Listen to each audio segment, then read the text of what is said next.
Caffeine and willpower running your day. You know those mornings when you wake up and before you've even thought of breakfast or fed the dogs, you just have to make yourself a cup of coffee or a cup of tea just to get yourself started. I know that, and I kind of default to that most mornings. I was questioning myself last week as whether it is a habit for me that I just wake up, go straight to put the kettle on, or am I actually needing that cup of tea just to get me started? This is why I've decided to talk about this today, because I think it's a really interesting topic, because most of us will reach for a cup of tea, cup of coffee first thing in the morning. Caffeine actually becomes the engine that then starts to drive our day. We have a cup of coffee or tea when we wake up, and then maybe a second cup as you're going to work, as you're having your kind of coffee break after lunch, before lunch, afternoon, and we just get into that routine. And the trouble is that we feel we're needing it more and more to give us that energy, to keep us sharp, to keep us focused, because otherwise, without it, we just don't think we can cope with the day-to-day demands. And I think this is the kind of the danger zone, is where our body becomes so reliant on caffeine. And the best way to actually see whether you're reliant on it or not is to stop for a couple of days. Do you find yourself more irritable? Do you find yourself having headaches and thinking about that cup of coffee? And if you do, then you're definitely becoming more reliant. You're actually becoming addicted to the need for caffeine to get yourself through the day. So one of the things that I think that's really important is acknowledging that if you feel that you are addicted to caffeine and that you need it to be able to get through the day, and you've done the experiment and you think you've had 2 days and you've got these aches, or you're finding yourself more irritable and you think, okay, well, what can I do about it? For me, I don't want to totally stop having caffeine. I love my cups of tea. I have one cup of coffee a day, and my cup of coffee is a adaptogenic. So I have London nootropics, helps with your brain function. I find that really beneficial, and it's not as much caffeine. But I don't want to stop my cup of tea. I find it enjoyable. But what you can do is you can alternate your cups of tea with a drink of water, because many times actually we're more dehydrated than we are needing a cup of tea. So by alternating it, you're keeping yourself hydrated, and then you become less dependent on the caffeine. Also, the more we hydrate our body, the less tired we are, we're more energized we feel. So it's a win-win situation. It might be that you just need to get outside and get some fresh air.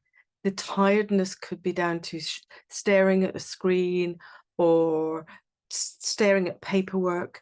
Actually, just by getting up, going outside, even though the autumn is here, it's cold, it's beautiful outside, taking some really deep breaths could really make a difference in your tiredness levels and being able to allowing you to focus sharper, clearer.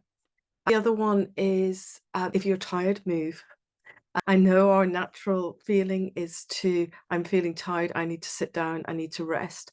But actually, getting up and getting outside, especially if you're able to get to somewhere in the nature, so somewhere in a country environment, just be able to breathe. I know that's not easy for all of us. You can't do that. Just even walking out of your door onto a busy street, it doesn't matter. You're walking, you're getting movement.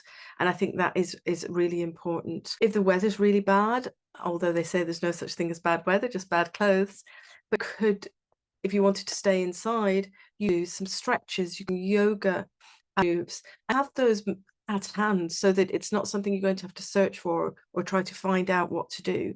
Know that routine, set that routine up.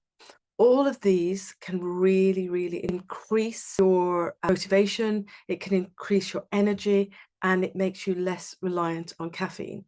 So before you reach for the next cup of tea, have a think about, are you maybe dehydrated? Are you just feeling tired after staring at a screen and you feel that you need to kind of inject a bit of energy in, so you're reaching for a cup of tea or coffee? Are you bored with what you're doing? Are you staring at paperwork and you're just feeling, I need a break? So you naturally reach for a cup of tea or coffee. Those moments, I want you to rethink and say, okay, am I dehydrated? Do I need a glass of water? Do I need to get outside and get the kind of the natural light on my body? Do I need to move? Do I need to stretch my body? Do I need to walk in order to kind of get the energy back in my body? These are really good tools that you just think about, reflect about before you reach for a cup of tea. Don't be afraid to try lots of different types of herb teas. This one is a turmeric and ginger tea. You can get berry teas, you can get lemon teas. There's so many different herb teas which will hydrate you and maybe give you that lift naturally rather than reaching for caffeine. The question I want to ask you is, why are you tired? Okay. And I think this one's a really important topic for us to speak about more and more. We often find ourselves feeling we're running on empty. The demands on us from so many different areas are mentally and emotionally draining. They might not necessarily be physically draining. It could be you'll be having to drive all over the place and go from one appointment to the other and be draining. But a lot of this reliance on pure willpower and caffeine to get through your day is more a bigger sign to say that things need to change at a very basic level. In order to feel energized, you need to really look at what your day consists of. Are you getting enough sleep? Are you waking up naturally? Or are you waking up exhausted? Is that because there's so many things on your mind that you can't shut off at night and you find yourself waking up at 3 o'clock in the morning, or you find yourself waking up to the alarm and just want to keep pressing that snooze button because the thought of starting the day is just overwhelming? And particularly for us as women in the sandwich generation, this can become huge.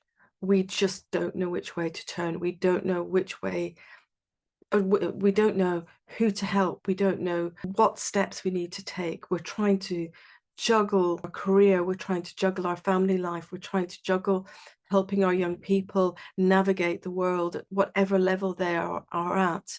We're helping our aging parents who might just start to need us a little bit more, or we could be in the absolute depths of trying to help them navigate care or shopping or their health needs. All of that, it just piles on top. And the thing is that we can't let it just keep piling on, because something has to give. And what usually has to give is you. You become unwell, frustrated, angry, and you can't function. So today, what I would ask you to do is to write down all the demands that are on you at the moment. You can divide them into different areas: mentally, emotionally, physically. Who needs you? Why do they need you? And this exercise is not something to just spend 10 minutes on, because what I'm wanting you to do is write down at a very minute level all of those demands that are, even from you need to book the hospital appointments, or you're doing the daily shopping, or you're making sure that all 3 meals are prepared, or that you're managing a team at work and you have to keep your phone on all the time, that you have reports to do. I want you to list them all down, every single one of them. And that could end up being 4 or 5 pages, so that's a good idea to divide them. You might want to divide it into family, parents, children, and work. Whatever areas you really want to look at, think about dividing those areas up into something that works for you, and then write down at a minute level everything that you're responsible for. And once you've done that, you have a look at that list and you highlight in highlight colors of your choice of what you don't need to be holding, that's something that you could give over to somebody else. Even if it's once or twice a week. For example, if your children are older, you could say, okay, twice a week, your children cook main meal. They shop and they cook for the meal. It could be that you get a dog walker twice a week. So at least you're making little steps that you're actually freeing things up for yourself. Have a look and think about what can give up. You might not want to give up 100%, but cut it back 70%, 50%. What can you do to start to reduce that? This is not because you're not needed. You are. But what I'm wanting you to do is to act more like a manager of your life. So good managers delegate. That's when businesses operate at their best. When they've got the best managers, those are the managers that don't do the work, they delegate most of it. They delegate it to the best source in order to do that. And then that will help free up.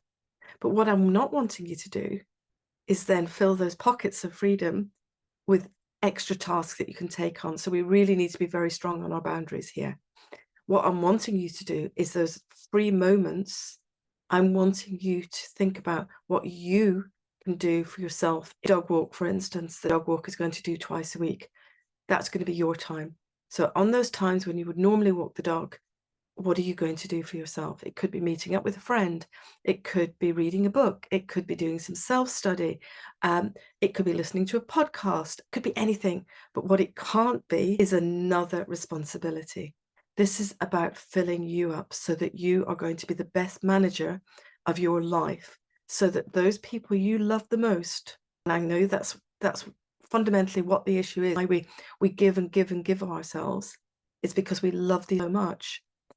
But in order to do that, this person here has to be fulfilled. This person needs to be firing on all cylinders. This person needs to have the energy to think clearly, make the best decisions, and actually to laugh and have fun with those people as well.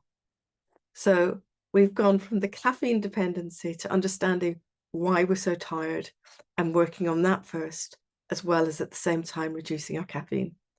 So hopefully this has been helpful.